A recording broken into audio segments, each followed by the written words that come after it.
We're getting a truly fascinating glimpse inside the jury room and what jurors really believed happened on the night that Trayvon Martin was shot and killed.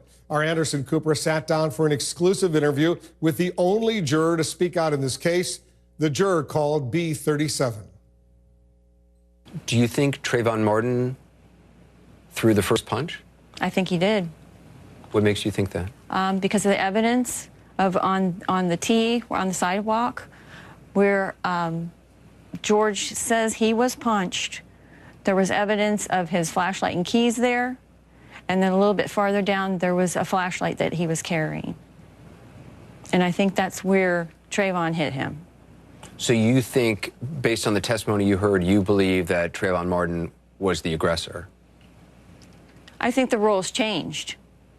I think George got in a little bit too deep, which he shouldn't have been there. But Trayvon decided that he wasn't going to let him scare him and get the one over up on him or something. And I think Tron's mad and backed him.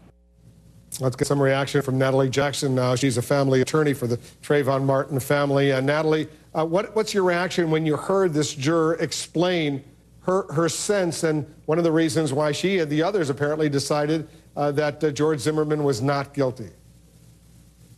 I was kind of shocked because I was shocked to hear so much personal opinion as opposed to her, them looking to the law or saying that they're confused with the law.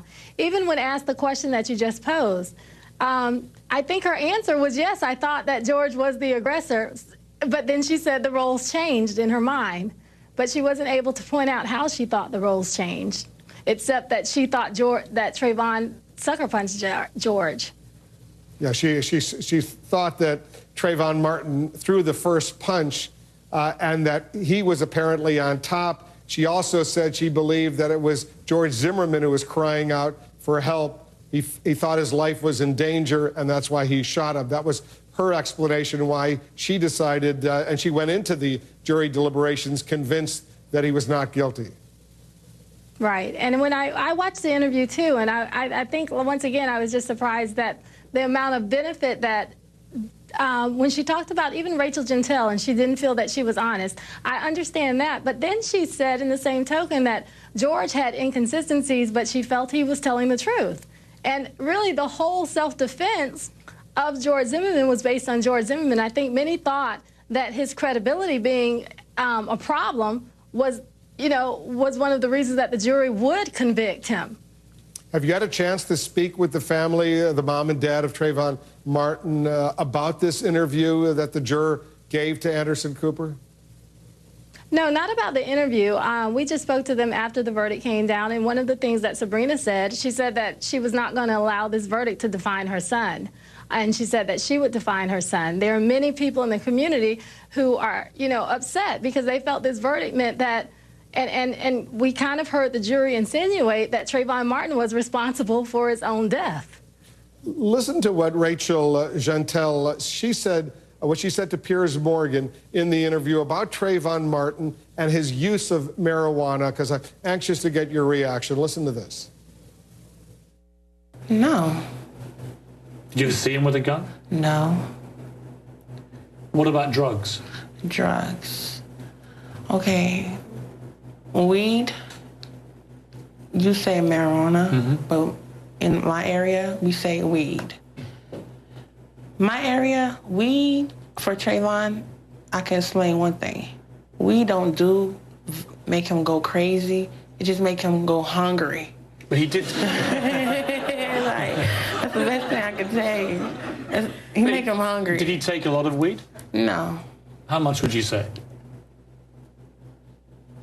Like twice a week. Twice a week? Yes. What the defense again tried to paint a picture of was somebody who, because of the drug use, that would make him more violent. No. That, like I said, that's BS. That's just their opinions. That's the problem in this case. That was their opinion. So what do you think about that, Natalie? I think it's very revealing. And even the question that Pierce asked, because marijuana was never introduced as evidence in this case. So the fact that we're talking about it means that it's a part of the conversation surrounding Trayvon and what we think and who we think Trayvon is, when it wasn't even introduced as evidence in the case. Parents, how are they doing? They are continuing on. They're disappointed in this verdict. Like I said, they won't let it define their son, and the conversations that are trying to be had around their son, such as the marijuana question, in context of the trial, it's not fair because it was not evidence in the case. And I think we need to talk about that. Like, why is it that those are the conversations around Trayvon? Natalie Jackson is a family attorney for the Trayvon Martin family. Natalie, thanks very much for joining us. Thank you. Up next, the Zimmerman juror reveals what happened during the first vote, how many wanted a guilty verdict from the start. Also, we have word of a major arrest in the drug wars, a man who's been called an absolute demon.